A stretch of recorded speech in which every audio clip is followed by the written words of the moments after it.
Erik Voorhees wrote a long sort of rebuttal or counter argument, I guess you could say, which was much more the classic crypto staunch supporter of we need it all to stay censorship resistant.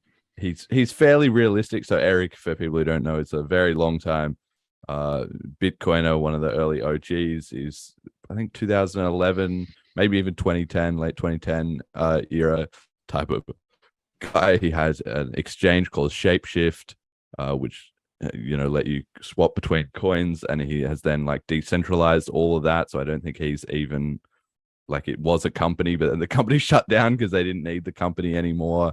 And he just wrote this long principled explanation of, okay, well, there is going to be some regulation, and certainly we need to be aware of that and engage with that and so on and so forth. But on the other hand, if we get shut out of, if there's regulation of websites effectively like SushiSwap as the same as a bank, those companies are not going to do anything, and it's going to destroy every dividing line of the difference between DeFi and TradFi, basically.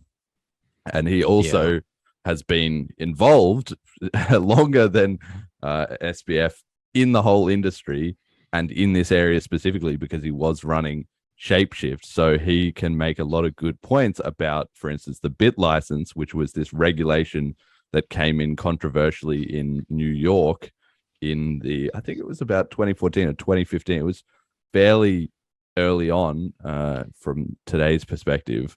And there was this guy, Ben Lawsky, who came in and created all this super onerous regulation to do with crypto businesses in New York. And as a result, a lot of businesses cut off access to New York. They basically just geo-fenced New York. And if you're in New York, I actually tried this at the time or shortly after, like Bitfinex or any kind of crypto business would just say you can't access this.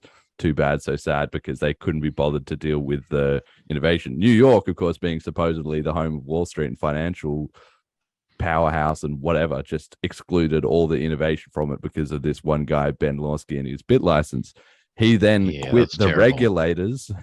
He then quit the regulators and became a consultant, selling his knowledge on how to work your way through the rules and traps and stuff that he had set up. Right, it's the most hypocritical insider, trading type of move ever. It was just blatantly done, and of course, it just validated to everybody in crypto that these are the corrupt people that we're basically trying to overturn and fight against.